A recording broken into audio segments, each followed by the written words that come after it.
fram og syngja sálma sem eru tengdir þessum degi, hvítasunnudag, og það er sálmurinn númer 220 sem heitir Skín á himni, skýr og fagur, hinn skæri hvítasunnudagur. Sálmurinn númer 220.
Langar að biðja ykkur að rísa á fætur og við skulum biðja saman. Við skulum fela þessa stund í hendi Drottins, hann sem hefur skapað þennan dag, og þetta er dagurinn sem að Drottin hefur gjört og við höfum ástæðu til þess að fagna og gleðjast á honum, og við þökkum þér, elskaði Faðir, fyrir þennan dag í dag, fyrir bjartan hvítasunnudag. Ég þakka þér, elskaði Frelsari minn, fyrir þennan dag fyrir heita. Og þú sagðir við fyrstu lærisveinana Drottin að þeir ættu að bíða. Þeir ættu að fara inn í musterið, inn í helgidóminn og bíða þar eftir þessum degi. Og Drottin, ég þakka þér fyrir að sú bið er á enda. Þakka þér fyrir, Drottin minn, að þitt fyrirheiti kom, Drottin, í fyllingu hvítasunnudagsins. Og ég þakka þér fyrir það, Drottin minn, að enn í dag er runnin upp hvítasunnudagur. Enn í dag fáum við tækifæri til þess að koma saman í þínu húsi. þessu húsi sem helgað þér, Drottinn minn. Við fáum að koma saman til að fagna, til að gleðjast, til þess að minnast þess sem gerðist og til þess að reyna það sem þú ert að gera í dag, Drottinn, og upplifa það, Herra. Ég þakka þér, elskaði Drottinn, að þú vilt blessa okkur þessa samverustund frá byrjun til enda. Ég þakka þér fyrir, Drottinn minn, að þú hefur leitt okkur hingað, eitt og sérhver, Drottinn, og þú hefur leitt okkur hingað með ákveðnum tilgangi, Drottinn minn. Í þínu ríki, Herra, þá vitum við, Drottinn minn, að þú hefur varðað veg okkar og þú hefur varðað hann hingað í dag. Og við viljum lyfta upp þínu nafni, við viljum lofa þitt nafn hér í dag, Drottinn, og ég þakka þér, elskaði Faðir, að við fáum að lyfta upp hátt þínu nafni hér í dag. Við fáum að lofa þig og vexa með þig, Drottinn, fyrir það sem þú hefur gjört, fyrir það sem þú ert og fyrir það sem þú ert að gera í dag, Drottinn, mitt á meðal okkar. Ég bið þig, elskaði Faðir, að leiða einn og sérhvern sem kemur fram hér í dag. Ég bið þig, elskaði Drottinn minn, að blessa þá sem flytja orð, Herra. Ég bið þig að blessa þá sem syngja og þá sem spila, Drottinn. Ég bið þig að mæta okkur öllum, einu og sérhverju, Drottinn minn, að það sem að framstígur hér, að það megi stíga upp eins og lofgjörða fólk til þín, Drottinn, sem góð ilmur frammi fyrir þínu augliti. Og Drottinn, við bið þig. Ég vil heilsa ykkur öllum í nafni Jesú Krists og gleðst yfir þessu tækifæri á hvítasunnudag sem ég hef hér í Hvítasunnudag-kirkjunni í Fíladelfíu.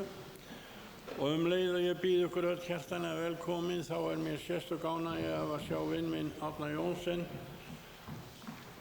sem ég hef þekkt frá því að hann var lítill drengur, og menn sem eru með honum frá sjónvarpinu, og okkur það mikill heiður að þeir skuli vilja taka upp þessa guðsþjónustu hér að hluta að minnsta kosti.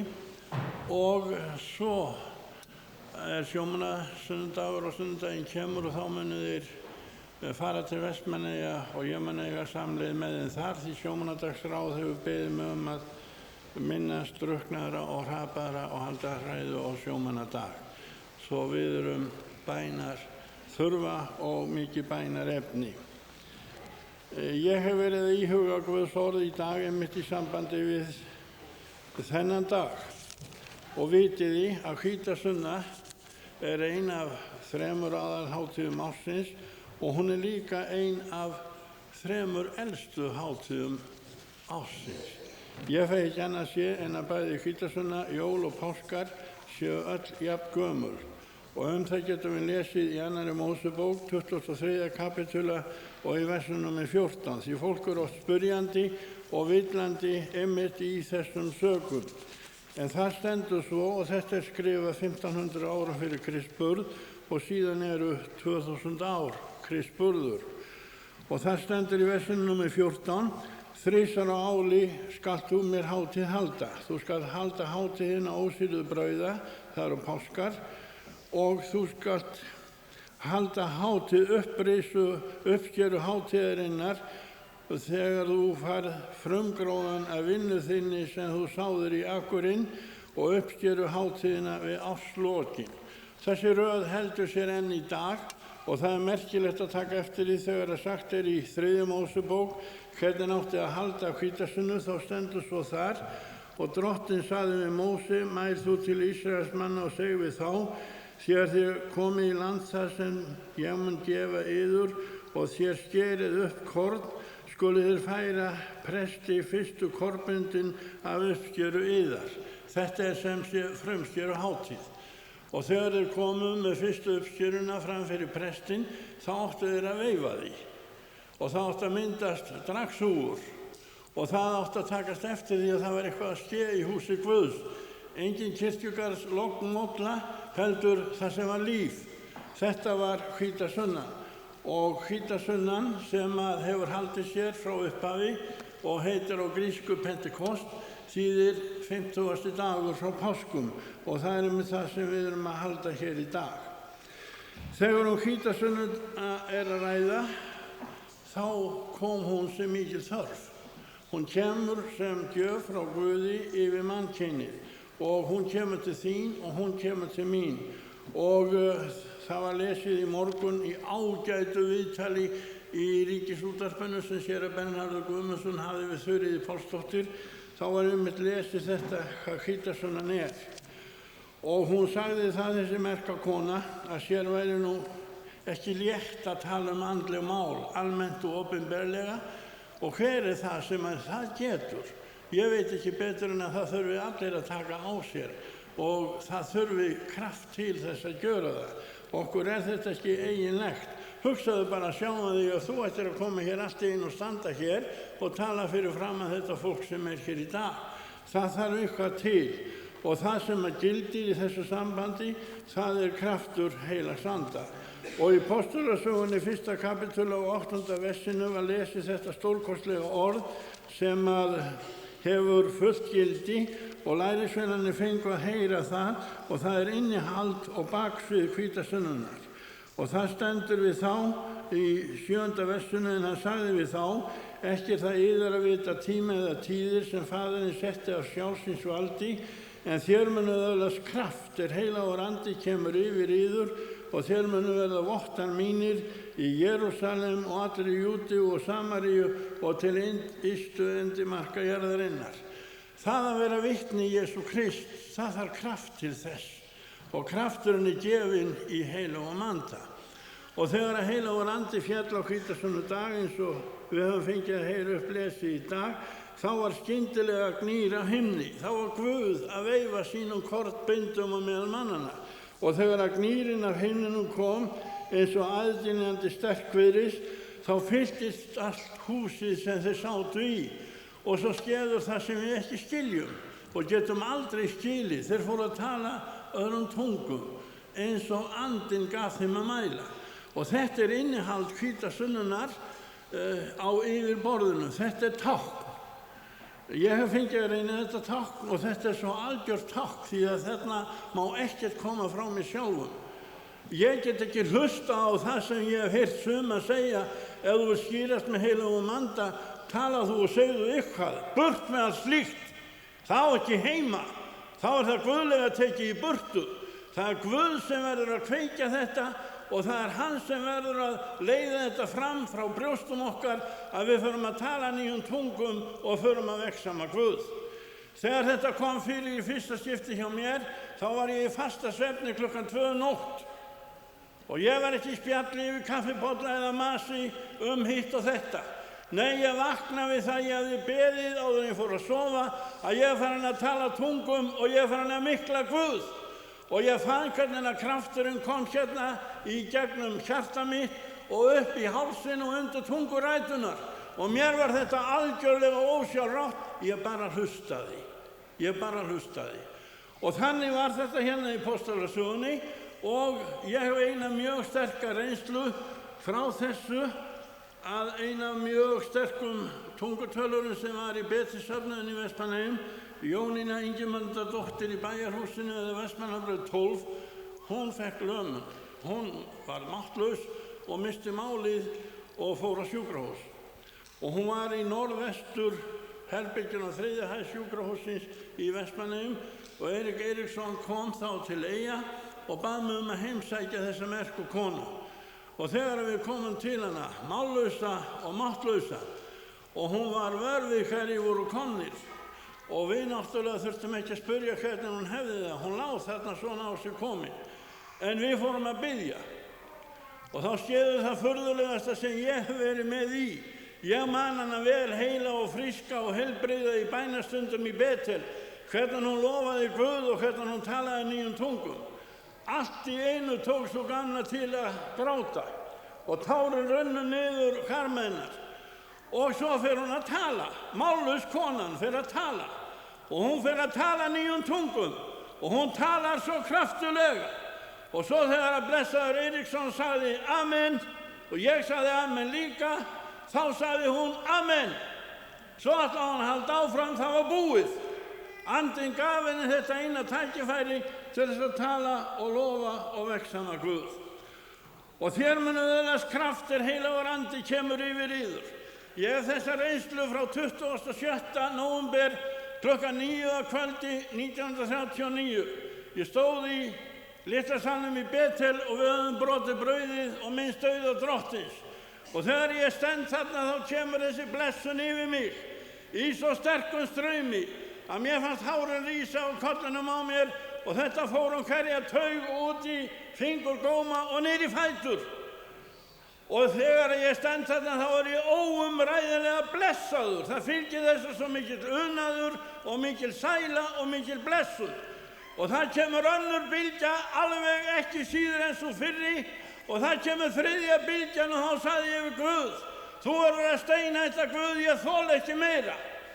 Síðan hefur ég haft þetta og fengið að reyna þetta. Ég trúi á heilagan anda og ég hef eignast heilagan anda sem kraft. Og heilagur andi hefur gefist mér sem kraftur ekki því að ég geti belt mig út eða þykist verið eitthvað mikið, heldur til þess að kannast við hans nafn. Páll postuli segir í Rómarbréfinu 1. kapítul og versun nr. 16: Fagnaðarerindið er kraftur til hjálpræðis fyrir hvern þann sem trúir. Og ég hef ekki kunnað í gegnum mitt líf að skammast mín fyrir Jesú nafn. Ég hef fengið kraft til þess að kannast við það og þó að ég hef heyrt hrópyrði á eftir mér eða hásglósur, það hefur ekki komið við mig. Það hefur ekki snert mig. Ég hef átt þann kraft og á þann kraft í dag sem lyftir upp nafni Jesú í lífi mínu og hjarta mínu. Og þetta er svo mesta blessun sem ég hef að þakka fyrir í dag. Þetta er kristindómur og innihald kristindómsins. Og þegar við höldum hvítasunnu og við segjum gleðilega hátíð, þá vildi ég óska þess að þetta veri reynsla okkar allra af heilugum anda, að við fengjum að reyna hann persónulega. Hann er persóna og það er svo mikið dásemd að hafa. Ég skal bara segja ykkur það að eiga hann og vera til þess að keyra bíl. Þá allt í einu talar hann til manns, ég heyri hann hérna í hægra eyra. Varaðu þig, það er hægt að framundan. Og ég tek til þess sem hann segir. Og það var ekki ástæðulausu. Það var til hjálpar og blessunar. Það var til verndar og það var til varðveislu. Og heilagur andi er okkur gefinn til þess að leiðbeina okkur og til þess að segja okkur til þess að viðvara okkur, til þess að uppvara okkur og hjálpa okkur. Og andinn talar enn í dag og hann segir mér það að koma Jesú Krist, hún er í nánd og ég skal vera viðbúinn að mæta honum. Og ef ég á andan í hjarta mínu, þá er ég viðbúinn að mæta drottni, því þá er minn andi sem heilagur andi er í sameinaður við anda Jesú Krist.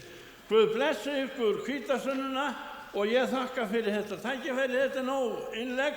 Við fáum að heyra góðan bróður á eftir og ég óska eftir því að kristnin öll megi eiga heilagan anda og taka undir með Hallgrími Péturssyni en hann segir: Ó Jesú, gef þinn anda mér, að svo verði til dýrðar þér, uppteknað, sungið, sagt og téð, síðan þess aðrir megi njóta með.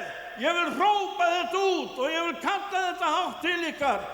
Biðjið heilagan anda, opniði fyrir heilagum anda og lifiði þannig að þið hryggið ekki heilagan anda. Heilagur andi er ekki hjá þeim sem eru blindfullir af alkohóli eða svæla sér út í nikotíni. Hann samþykkir ekki slíkt. Hann segir: þetta verður að fara frá þér. Og þegar við tökum lífið þannig að við helgumst drottni, þá eigum við andan, þá lífum við í andanum og þá framgöngum við í andanum og það er dásamlegt líf. Það er undursamlegasta sem er til. Amen.